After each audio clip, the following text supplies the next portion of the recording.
J'imagine que l'hiver, vous deviez faire du ski, vu que votre père... C'était du ski. L'école puis du ski. OK. Vous devez avoir appris ça jeune? Je pense que j'étais 5 ans. Puis mon père faisait des skis. Ah oui? J'avais des petits skis comme ça, en bois, oui. Est-ce qu'il y avait des remontes de pente? Il y en avait, mais pas autant que maintenant. Est-ce que vous avez déjà assisté à une compétition de ski? Oui. Oui, c'est ça, il y en a. Je suis obligée de le faire, hein.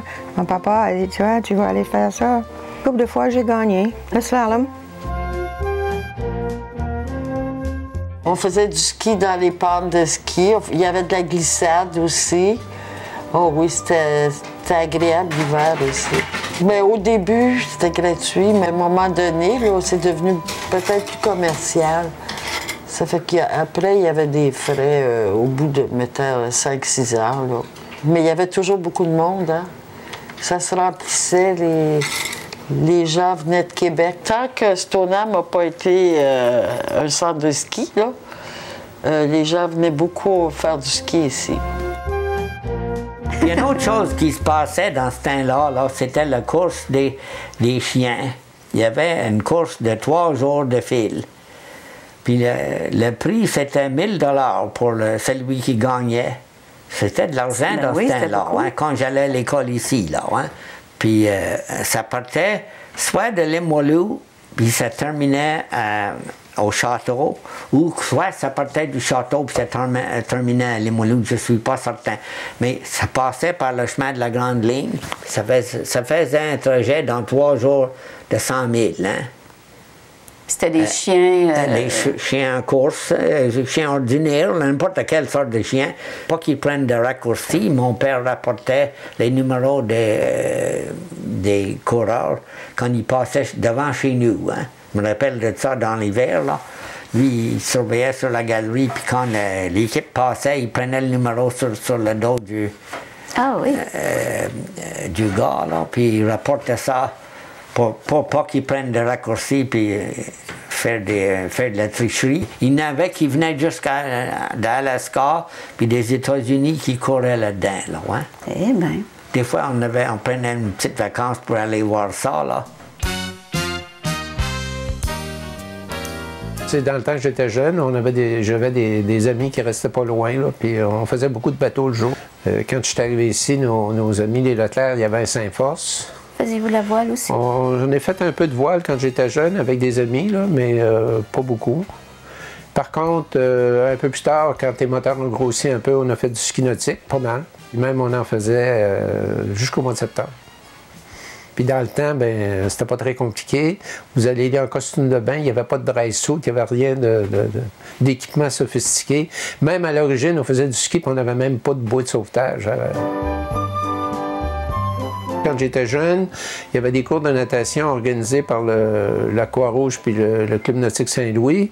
Il y avait des cours de canot-kayak qui étaient donnés. Puis il y avait des compétitions. Chaque été, il y avait des compétitions. Des fois, c'était à Fossambeau, puis des fois, c'était à Ville-du-Lac. Puis par contre, les compétitions se faisaient avec le lac Beauport, le lac Sergent. OK.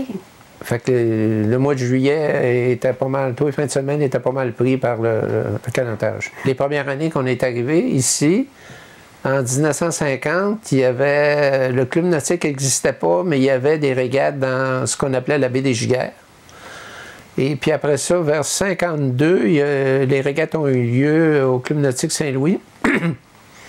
Puis moi-même, quand j'étais un peu plus vieux, j'ai participé plusieurs fois avec des petits bateaux de course.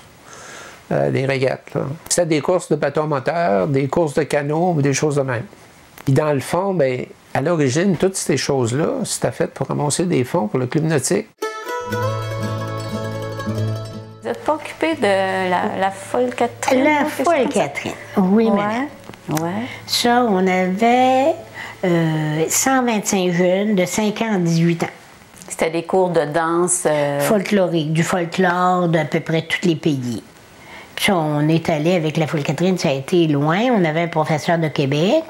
Puis il a dit que tu étais allé suivre des fins de semaine pendant 3-4 fins de semaine à Montréal sur des cours pour donner des cours de danse, là, de folklore.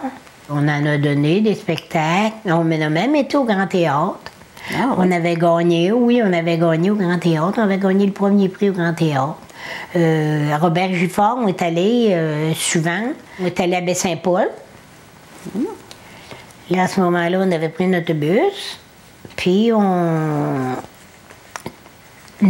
c'était notre station, c'était une camionnette qu'on avait. Mon mari avait fait des règles, il fallait tout apporter des costumes. On avait tout fait des costumes. Tous les enfants avaient des costumes spéciaux pour ces spectacles-là. Hein, il y avait, eux autres, c'est les compagnons de la vie. Il y avait les criquets, il y avait les trottes-menus. On avait six groupes. Ouais. De grandeur en grandeur, puis d'âge en âge. Wow!